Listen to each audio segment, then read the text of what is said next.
जय श्री हरि, जय श्री कृष्णा। ओम नमः शिवाय।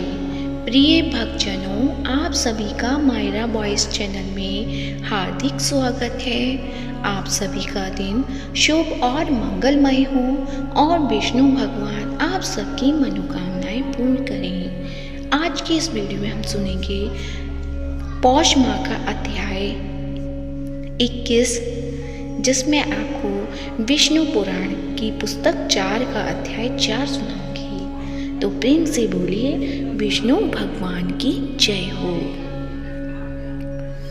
सगर की संतान उनकी दुष्टता व अश्वमेध करता है। कपिल द्वारा चुराया गया घोड़ा सगर के पुत्रों द्वारा पाया गया, जिन्हें ऋषि ने नष्ट कर दिया। अंशुमान द्वारा प्राप्त घोड़ा उसके वंशज सुदाश के पुत्र मित्रसह या कलमाचपात की कथा। राम और दशरथ के अन्य पुत्रों का जन्म, राम के इतिहास का सार, उनके वंशज और उनके भाइयों के वंशज, कुश की वंशावली, अंतिम बृहद्धवल महान युद्ध में मारा गया।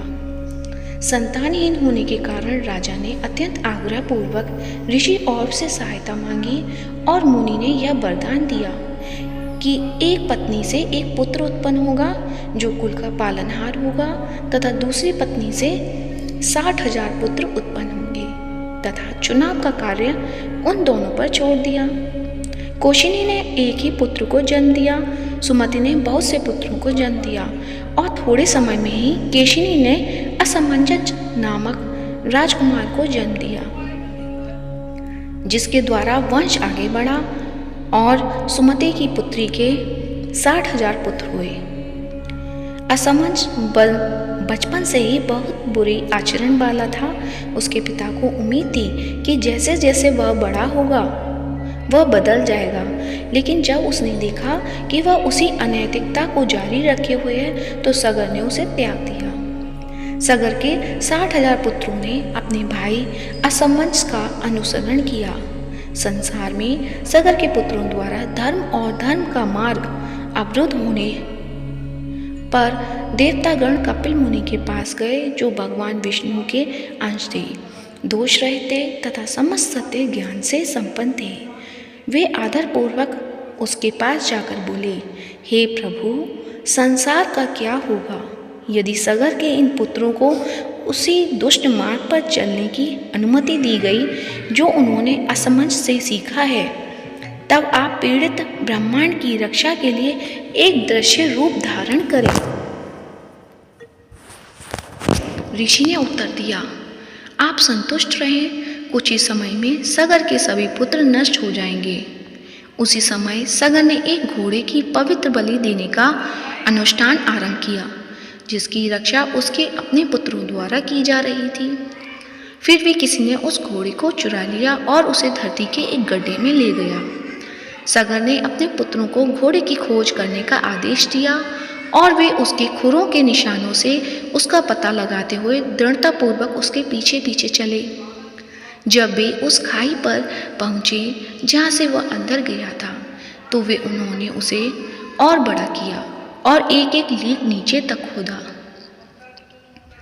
पाताल में आकर उन्होंने देखा कि घोड़ा स्वतंत्रतापूर्वक विचरण कर रहा है और उससे कुछ ही दूरी पर कपिल ऋषि बैठे हुए हैं। उनका सिर ध्यान में झुका हुआ है तथा वे अपने तेज से आसपास के स्थान को प्रकाशित कर रहे हैं, जो बादलों से रहित आकाश में चमकते हुए शरद ऋतु के समान है। वे चिल्लाते हुए बोले, यह वही दुष्ट है जिसने दुर्भावनापूर्वक हमारी यज्ञ में बाधा डाली है और घोड़ा चुरा लिया है। इसे मार डालो, इसे मार डालो। वे हथियार उठाकर उसी की ओर दौड़े। मुनि ने धीरे से अपनी आंखें उठाईं और क्षण भर के लिए उन पर दृष्टि डाली और वे उनके शरीर से निकली पवित्र ज्वाला से भस्म हो गई। जब सगर को पता चला कि उसके पुत्र, जिन्हें उसने यज्ञ के घोड़े की खोज में भेजा था, महान ऋषि कपिल के पराक्रम से नष्ट हो गए हैं, तो उसने असमंजस के पुत्र अंशुमान को उस घोड़े को सुरक्षित निकालने के लिए भेजा। युवक उस गहरे रास्ते से आगे बढ़ा हुआ था जिसे राजकुमार ने खोदा था। कपिल के पास पहुंचा और आदरपूर्वक झुककर उसने प्रार्थना की कि तथा उन्हें इतना प्रसन्न किया कि महात्मा ने कहा, जाओ मेरे बेटे, अपने दादा को घोड़ा सौंप दो और एक वरदान मांगो, तुम्हारा पोता पृथ्वी पर स्वर्ग की नदी ला देगा। अंशुमान ने वरदान के रूप में यह प्रार्थना की कि उसके चाचा, जो ऋषि के प्रसन्नता के कारण मारे गए थे, यद्यपि इसके आरोग्य थे, फिर भी उनकी कृपा से स्वर्ग में पहुंच जाएं। कपिल ने उत्तर दिया, मैंने तुमसे कहा था कि तुम्हारा पौत्र देवताओं की गंगा को पृथ्वी पर उतारेगा और जब उसका जल तुम्हारे दादा के पुत्रों की अस्थियों और राख को धोएगा तो वे स्वर्ग को प्राप्त हो जाएंगे। भगवान विष्णु के चरण से प्रभावित होने वाली जलधारा की प्रभावकारिता ऐसी है कि जो भी इसके जानबूझकर स्नान करता है या जहाँ तक कि गलती से भी इसमें डूब जाता है, उसे स्वर्ग की प्राप्ति होती है। स्वर्ग तो वे ही प्राप्त करेंगे जिनकी हड्डियाँ, त्वचा, रेशे, बाल, कोई अन्य रंग मृत्यु के बाद गंगा से सटी धरती पर छोड़ दिए जाएंगे। ऋषि की कृपा को आदरपूर्वक स्वीकार करते हुए अंशुमान अपने दादा के पास लौटा और उन्हें घोड़ा सौंप दिया। घोड़े को वापस पाकर सगर ने अपना यज्ञ पूरा किया और अपने पुत्रों की स्नेहपूर्ण स्मृति में उनके द्वारा खोदी गई खाई का नाम सगर के नाम पर रखा गया। अंशुमान के पुत्र दिलीप थे, उनके पुत्र भागीरथ थे जो गंगा को पृथ्वी पर लाए, इसलिए वे भागीरथी कहलाई। भागीरथ के पुत्र श्रुत थे, उनके पुत्र नाभाग थे, उनके पुत्र अम्बरीश थे, उनके पुत्र सिंधुदीप थे, उनके पुत्र आयुष्तास थे जो नल के मित्र थे तथा पाशा विद्या में अत्यंत निपुण थे। ऋतुपर्ण के पुत्र सर्पकाम थे, उनके पुत्र सुदास थे और उनके पुत्र सौदास थे जिनका नाम मित्रसह था। सुदास का पुत्र शिकार करने के लिए जंगल में गया और वहां उसकी मुलाकात दो बाघों से हुई जिन्होंने जंगल को हिरणों से साफ कर दिया। राजा ने एक बाघ को तीर से मार डाला। प्राण त्यागते समय उस बाघ का रूप बदल गया और वह एक भयानक राक्षस का रूप धारण कर लिया जिसका स्वरूप बहुत ही भयानक और घिनौना था। उसका साथी राजकुमार जो प्रतिशोध की धमकी देते हुए गायब हुआ। कुछ समय बाद सौदास ने एक यज्ञ का आयोजन किया जिसका संचालन वशिष्ठ ने किया। अनुष्ठान के समाप्त होने पर वशिष्ठ जी बाहर गए, तभी राक्षस जो व्याघ्र रूप में मारा गया था वशिष्ठ का रूप धारण करके राजा के पास आया और बोला, अब जबकि बलि समाप्त हो गई है तो तुम मुझे खाने के लिए मांस दो, इसे पकाओ और मैं तुरंत लौट आऊँगा। यह कहकर वह वहाँ से चला गया और रसोइये का रूप धारण कर मानव मांस का वस्त्र पहनकर राजा के पास आया। राजा ने उसे सोने की थाली में रखकर वशिष्ठ के पुनः प्रकट होने की प्रतीक्षा की। जैसे ही मुनि वापस आए, राजा ने उन्हें वह पकवान परोसा। वशिष्ठ को राजा द्वारा मांस खाने के लिए दिए जाने वाली इस प्रकार के औचित्य के अभाव पर आश्चर्य हुआ। उन्होंने विचार किया कि जो प्रस्तुत किया जा रहा है वह क्या है तथा अपने ध्यान के प्रभाव से उन्होंने पाया कि वह मानव मांस था। क्रोध से व्याकुल होकर उसने राजा को शाप देते हुए कहा, चूँकि तुमने मुझे खाने योग्य न देने योग्य भोजन देकर हम जैसे सभी पवित्र पुरुषों का अपमान किया है, इसलिए अब से तुम्हारी भूख उसी प्रकार के भोजन से उत्तेजित होगी। राजा ने क्रोधित ऋषि को उत्तर दिया, यह आप ही थे जिन्होंने इस भोजन को तैयार करने का आदेश दिया था। मेरी कसम, वशिष्ठ ने कहा, ऐसा कैसे हो सकता है? और पुनः ध्यान का सहारा लेकर उन्होंने पूरी सच्चाई जान ली। फिर राजा के प्रति सारी नाराजगी दूर करते हुए उसने कहा, मैंने तुम्हें जो भोजन खाने की सज़ा सुनाई है वह हमेशा के लिए तुम्हारा आहार नहीं होगा, यह केवल 12 वर्षों तक ही तुम्हारा आहार होगा। राजा ने जो अपनी हथेलियों में जल लेकर मुनि को शाप देने के लिए तैयार थे, अब यह मान लिया कि वशिष्ठ ही उनके आध्यात्मिक मार्गदर्शक थे। और जब उनकी रानी मदयंती ने उसे याद दिलाया कि उसके लिए यह अनुचित है कि वह एक पवित्र गुरु जो उसकी जाति का संरक्षक देवता है पर शाप की निंदा करे, तो उसने इसका इरादा त्याग दिया। वह पानी को धरती पर फेंकने को तैयार नहीं था क्योंकि वह अनाज को सुखा देगा, क्योंकि उसकी शाप भरी हुई थी, और वह उसे हवा में फेंकने को भी तैयार नहीं था क्योंकि वह बादलों को उड़ा देगा और उनके अंदर के भाग को सुखा देगा। इसलिए उसने उसे अपने पैरों पर फेंक दिया। तो प्रेम से बोलिए विष्णु भगवान की जय हो। आगे का अध्याय आने वाली कथा में मिलेगा। अब सुनते हैं पौष माह में प्रतिदिन सुने जाने वाला आदित्य हृदय स्तोत्र। ओम अस्य आदित्य हृदय स्तोत्र इस्यागस्य ऋषिनुपछंद आदित्य हृदय भूतो भगवान ब्रह्मा देवता नस्ता शेष बिंगतया ब्रह्म विद्या सिद्धो सर्वत्र जय सिद्धो चा विनियोग नमस्त विष्टे जगत देख चतुषे जगस्प्रतुषी स्थिति नाश हेतवे त्रैन याय त्रिगुणात्म धारिणे विचित्रे नारायण शंकरात्मने। उधर थककर चिंता करते हुए श्री राम जी रणभूमि में खड़े थे। उतने में रावण भी युद्ध के लिए उनके सामने आ गया। यह देखकर अगस्त्य मुनि भी श्री रामचंद्र जी के पास गए और इस प्रकार बोले, सभी के हृदय में रमण करने वाले हे महाबाहो राम, यह गोपनीय स्तोत्र सुनो। इस स्तोत्र के जब से तुम अवश्य ही शत्रुओं पर विजय पाओगे।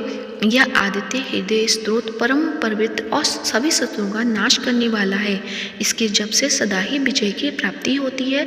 यह नित्य अक्षय तथा परम कल्याणकारी स्तोत्र है।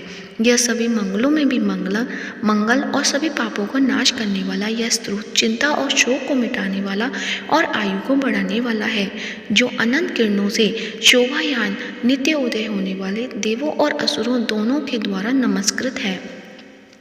तुम विश्व में अपनी प्रभा फैलाने वाले संसार के स्वामी भगवान भास्कर का पूजन करो। सभी देवता इनके रूप हैं। ये देवता अपने तेज और किरणों से जगत को स्फूर्ति प्रदान करते हैं। यही अपनी किरणों से देवता और असुरगण आदि सभी लोगों का पालन करते हैं। यही ब्रह्मा, शिव, स्कंद प्रजापति, इंद्र, कुबेर, काल, समय, यम, चंद्रमा, वरुण आदि को प्रकट करने वाले हैं। ये पितरों, वसु, सादे, अश्विनी कुमारों, मरुदगण, मनु, वायु, अग्नि, प्रजा, प्राण और ऋतुओं को जन्म देने वाले प्रभा के पुंज हैं। इनके नाम आदित्य, सविता, सूर्य, खग, पूषा, गविस्थान, सुवर्ण सदृश्य, भानु, हिरण्यता, दिवाकर और हरिदश्म, शस्त्राची, सप्तसती, मरीचिमान, तिम्रो, मंथन, शंभु, त्वष्टा, मातंग, अंशुमान, हिरण्यगर्भ, शिशिर, तपन, भास्कर, रवि, अग्निगर्भ, आदित्य पुत्र, शंख, शिशिर नाशन और व्योमनाथ, तम भेदी, ऋग, यजु और साम वेद के पारगामी, धन, वृष्टि, अपामित, विंध्य, विधि, प्लम्बंगम, आत्मी, मंडली, मृत्यु, पिंगल, सप्तापन, सभी को तप देने वाले, कवि, विष, महातेजस्वी, रक्त, सर्वबोधव, सबकी उत्पत्ति करने वाले हैं। नक्षत्र, ग्रह और तारों के अधिपति, विश्व भावन, विश्व की रक्षा करने वाले, तेजस्वियों में भी तेजस्वी और द्वादशात्मा को नमस्कार है।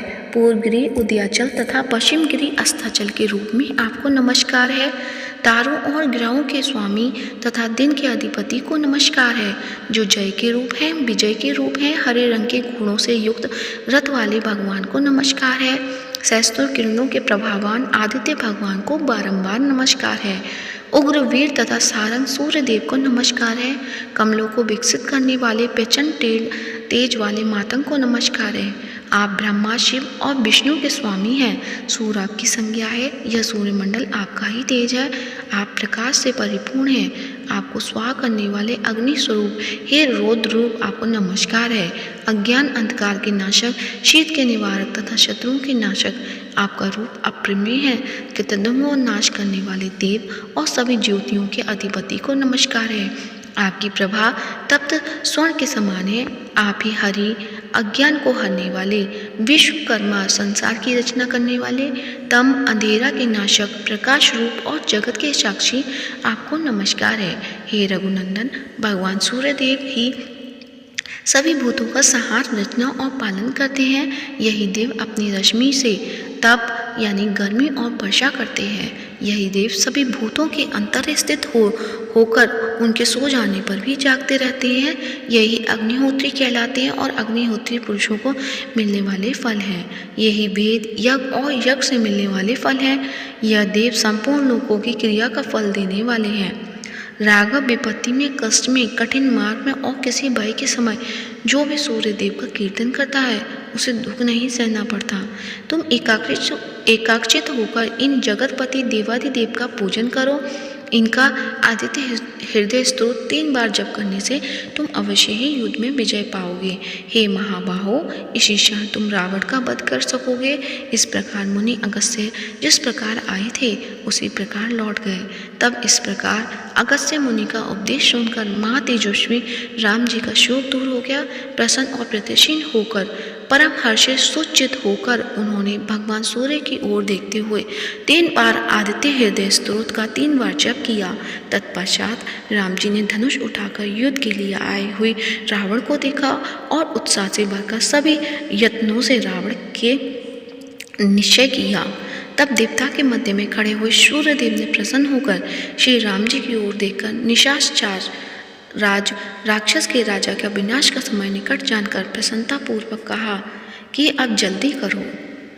इत्यादि श्रीमद् रामायणे वाल्मीकि आदित्य काव्य युद्ध कांडे 25 सर्ग। वो सच्चे दरबार की जय हो, सूर्य भगवान की जय हो। अब सुनते हैं लप्सी और तप्सी की कहानी। सभी कहानियों के बाद इस कहानी को अवश्य सुनना चाहिए और यह भी कहा जाता है कि लप्सी का फल लप्सी को मिले। एक लप्सी था, एक तप्सी था।